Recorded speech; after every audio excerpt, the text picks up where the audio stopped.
Well, hello there, Tankers of the Blitz universe. I'm Flossie, and today I will be reviewing this beautiful pile of metal right here, the Mouse. Now, this has always been one of my favorite tier 10s in the entire game, and there's quite a few reasons for that, which I will go over a little bit later. But first, I will be taking a look at the tank's stats, then its armor profile, then playing a couple of games in it, as well as sharing a crazy high damage replay that one of my friends got while we were platooning earlier today.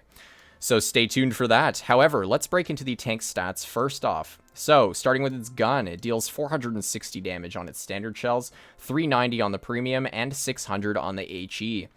As for the tank's penetration, it has 263 millimeters of standard pen, 327 on its APCR, and 72 on its HE.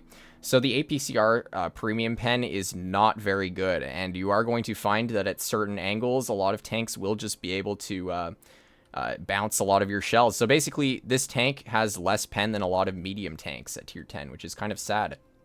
But I'll get into more on its strange pen in a little bit. As for the gun depression, it has 8 degrees, which is not terrible, and a tank of this size having 8 degrees is basically necessary to actually even hit people who are smaller than you, because face hugging in this tank is sometimes kind of annoying. But anyways, as for the tank's accuracy, it has 4 seconds of aiming time with a dispersion of 0.367. So, while fully aimed in, the dispersion isn't terrible for a super heavy. However, while on the move, this tank has awful dispersion, and you're going to find this gun is overall quite troll to actually, when it comes to hitting your shells. So yeah, just keep an eye out for that. In terms of the DPM, though, it has 2500 while using calibrated, and while using rammer, you can get that up to about 2700. So since Wargaming did buff the DPM on this tank, it's actually fairly nice, and even though your accuracy isn't all that good, you're still able to get out a decent amount of shells. Now, in terms of the tank's mobility, it goes 25 forward and 15 in reverse. So, I mean, thank God this thing doesn't have 12 reverse like some American tanks, but it's still not going to be all that fast. However, that kind of makes sense. I mean, look at how big the tank is. And its power to weight of 9.9 means, you're going to get up to 25, but you're not exactly going to be all that fast off the line, which is fine. Again, the mobility is not what makes this tank so fun.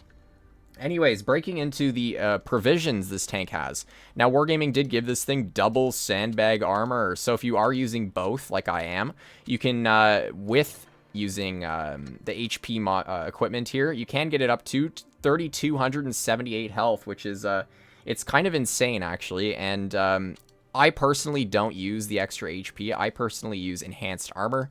But if you were to use the full-on HP build that you can in this tank, you just have so much health. And even without that, since I'm using enhanced armor, I still have 3,100 HP. So anyways, yeah, that you have that ability to use double sandbag, which is quite nice. Anyways, I will break into the tank's armor profile now. Let's see here. And you can see here, I am using the IS-4 to shoot at this tank. And I am using calibrated shells on the IS-4, as well as I am running enhanced armor on the Mouse, because that is what I use in game. And I do actually recommend you use enhanced armor, as I do think it benefits the tank quite a bit, actually, because of the flat angles of its turret. But anyways, using AP, your best bet is penning this thing frontally while it's staring straight at you, which is, it's not going to be all that common because most people are actually smart enough to angle this tank, but you can pen this thing straight on with AP if you see its lower plate or the direct middle of the tank's cheeks. Now, the right-hand side, as you can see here, the cheek is larger, so you usually want to be aiming at this one instead of this one because you'll have a higher chance of actually penning it.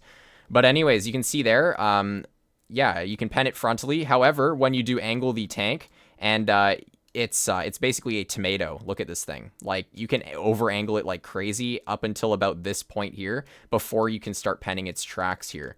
So yeah, you can angle it like this in a side scraping position. This thing is absolutely amazing. And you can see here, wiggling the turret back and forth is basically how you want to play this tank. You want to angle it where the corner of your hull and the corner of your turret are facing your opponents. That is where you're going to get the most bounces.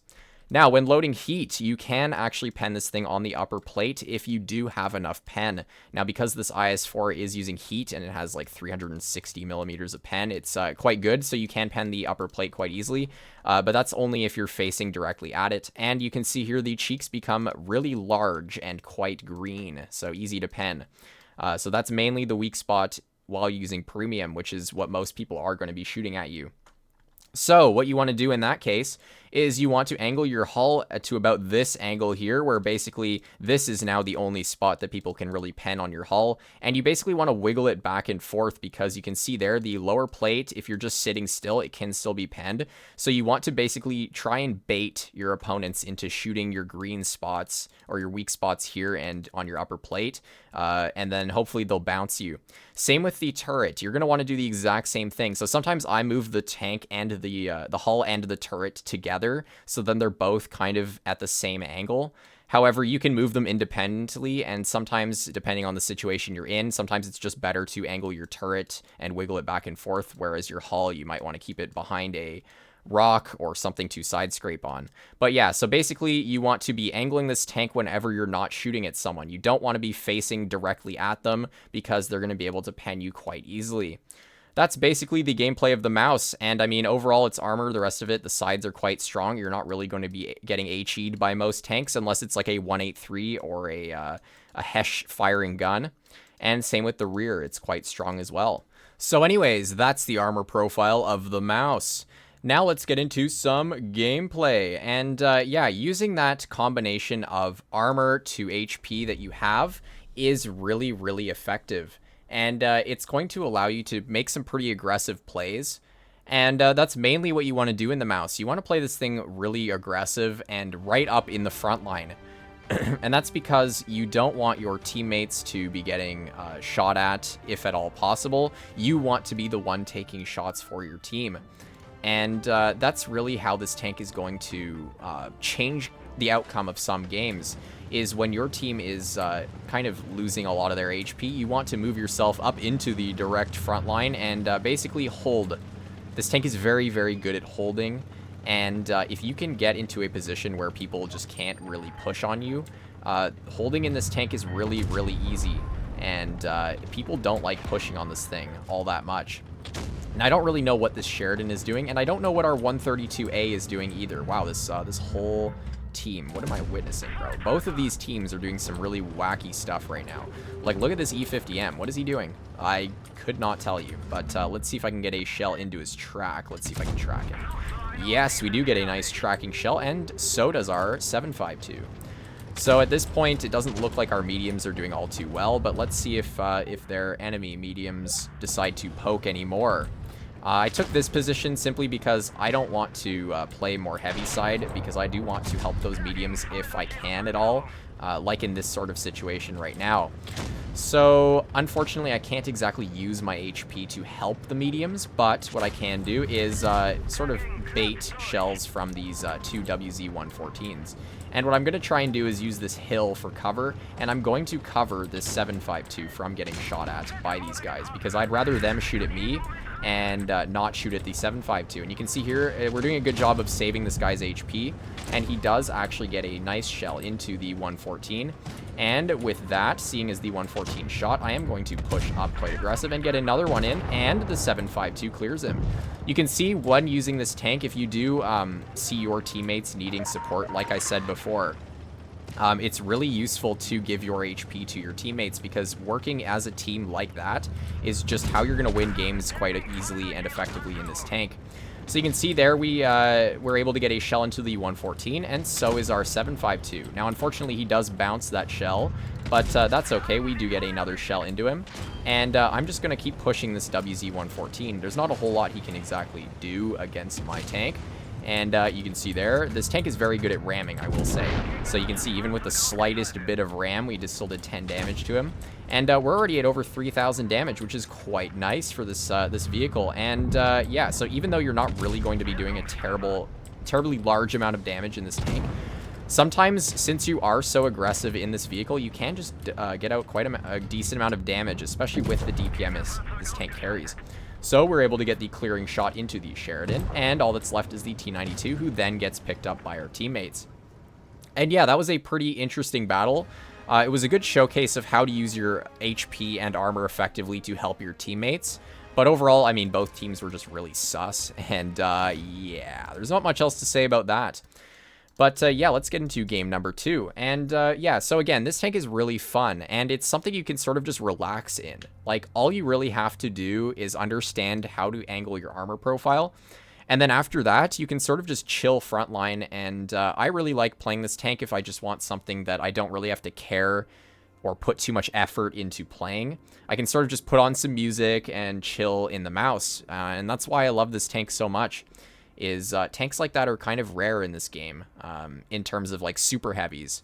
And I really just enjoy the playstyle of being able to help my teammates out, share HP, and really just bounce a lot of shells in this tank. And I really got a good showcase of that in that battle, even with their mediums playing like absolute apes YOLOing around. Yeah, I mean, it was a good game. Now let's see if Wargaming will load us into game in the next 10 minutes. Whoa.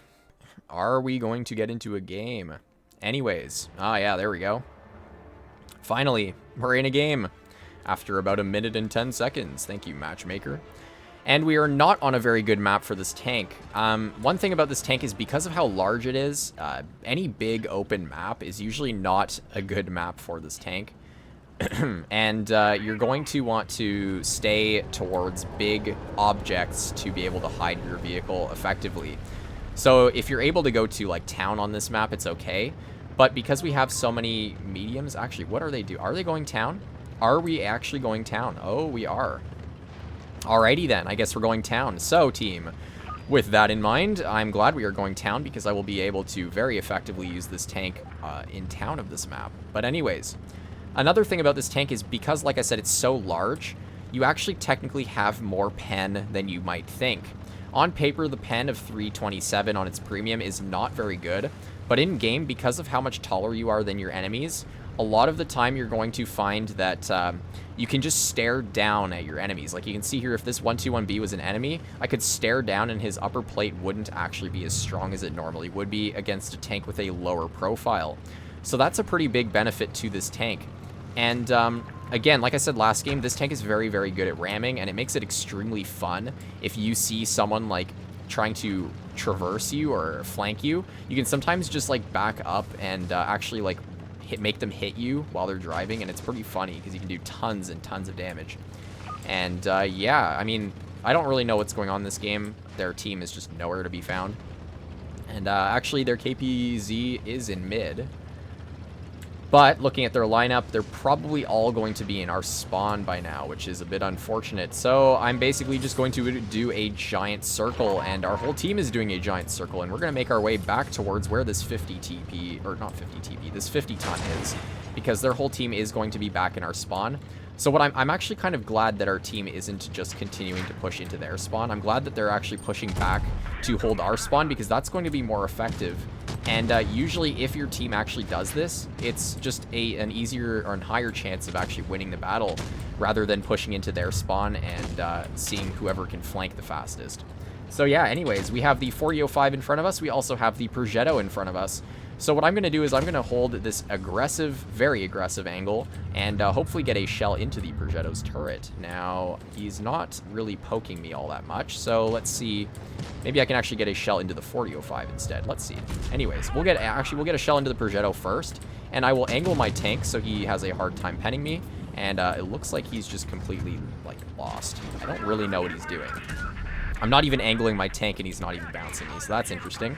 But anyways, I'm going to shield for this this Yag here, and that's because I want the 50B to shoot at me instead of the Yag, because I have full HP, and the Yag just straight up has less HP overall than I do. And you can see we get a lovely max roll into that guy, and let's see if I can kill this Progetto here. We do actually high roll that shell, and we do pick up the clear on the Progetto. And our Yag, unfortunately, he doesn't get a very good roll, but that's okay. We are able to clear the 50B again. We are high rolling a lot this game, and I find the HE on this tank usually high rolls, so that's quite nice. The HE on this tank is absolutely amazing, and it's another strong point of this vehicle. So the only place where your armor profile isn't really going to work is when you are fighting tanks like Ho-Rees and Yags like you have on our team, tanks with lots and lots of premium pen are going to butter right through your tank, even if you do angle it properly. And that's just because the mouse, it doesn't, although it has a lot of armor, it's not anything crazy. And yeah, you still do have to be careful again, especially Ho-Ris. Like, they don't even need to aim when they're shooting at you. If they load their premium, they can pen you basically anywhere, even if you're angled. So yeah, bro is YOLOing right now, and he's playing Ring Around the Rosie, and of course he gets shot by the Yag, because, you know, why would you want to get shot at by the mouse? Instead, you would, of course, want to YOLO into the Yag and the Kron, right? Oh, yes. But anyways, that's the end of this battle. And we didn't get any more damage out, but still, we did over 3,000 damage, and we got 3 kills, and we did block a lot of damage for our team. So, yeah. I mean, we didn't block a lot of damage, like, ourselves, but we did, like, basically shield our teammates with our HP. Now, as I said before, I do have an insane replay here of the mouse in its prime. Now, this was taken, this match was earlier today, actually, while I was platooning with my friend Sinks. And of course, you don't want to see my my POV of this game, because I get crapped on by their Yag, who decides to go medium side for whatever reason. And yeah, so I don't do very well, but you do want to see the replay from Sinks' POV, because he's going to show you exactly what the mouse is capable of when in a perfect situation. So he is going to be making his way towards mid, and I'm going to be making my way towards medium side, because of course I am in an E50M and I'm trying to kill whatever mediums are going to be over there. But that doesn't go too well for me, as you'll see later. But yeah, we're going to focus on the mouse though, because this is of course the main hero of our game, and Sinks is going to absolutely carry the crap out of this battle. So he's in fact going to be making his way towards mid, and this is a good idea in this tank because you are able to use the buildings as cover, and it doesn't really matter where the enemy team goes. You're going to be able to support your team as much as you possibly can. It doesn't really matter where they're going. So yeah, he does get a nice couple of bounces from this Yo, and unfortunately though, his gun is kind of trolling him, which is to be expected in a tank like the mouse that has terrible on-movement accuracy. Although he is already getting a ton of bounces from tanks like the 60 TP.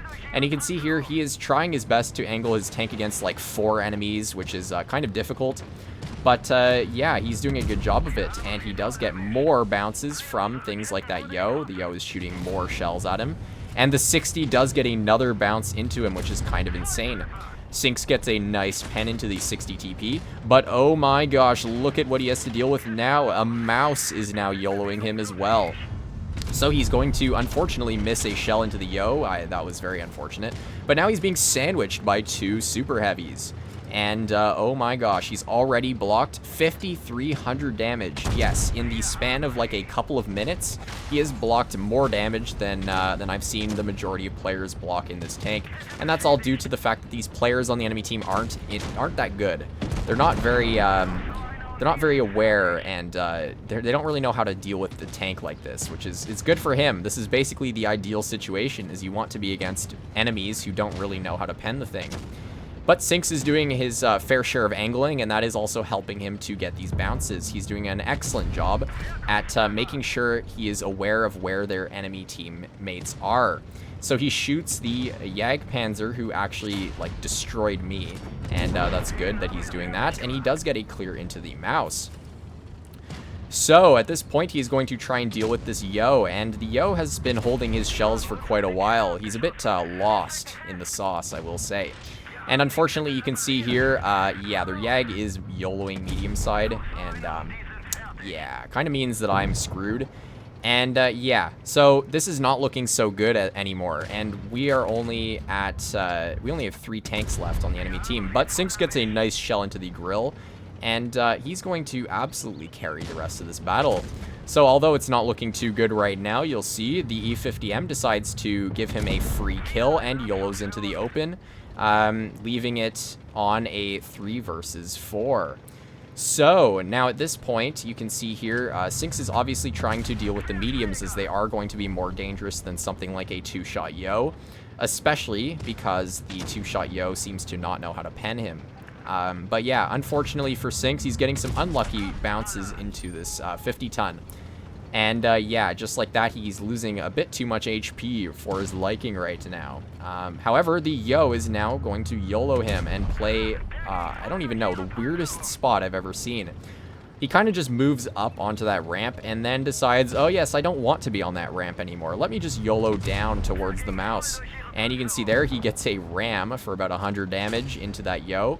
And then finally, after a minute of just staring at the mouse, the Yo finally shoots him. But it's too late. Sinx is going to be able to pick up the Yo.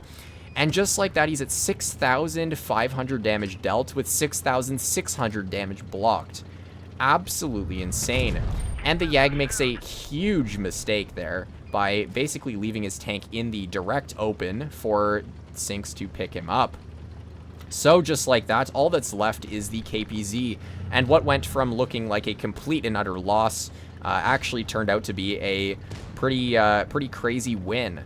And you can see here, the KPZ kind of puts himself in an awful position here. And Sinx hits a really nice kill shot into him, making him deal 7,300 damage, which is absolutely insane. Insane damage. So not only does he deal 7,300 damage, he also blocks 6,900 damage. And he obviously deserves the ace for that game. Easily dealing top on the team and absolutely carrying my sorry ass to a victory. And yeah, I mean, that's just an absolutely amazing showcase of just what this tank can do. And it really is amazing at holding. Like you saw there, even while he was being rushed by like 4 enemy tanks, he was able to hold them off simply because, first of all, they didn't know how to pen him. And secondly, he just had so much HP that he was able to play aggressive like that. Anyways, that is why I think the mouse is a fantastic vehicle, and it always will be one of my favorites in the game, just for chilling and enjoying the super heavy experience.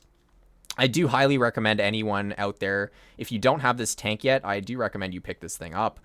Grind the whole line, because the whole line is pretty good. And yeah, I can't recommend this thing enough. Anyways, for any of you out there who haven't yet subscribed to my channel, I highly recommend you do so. It's a fantastic way to support my channel, as well as stay up to date on when I post almost daily. Anyways, I will see you next time. Bye-bye.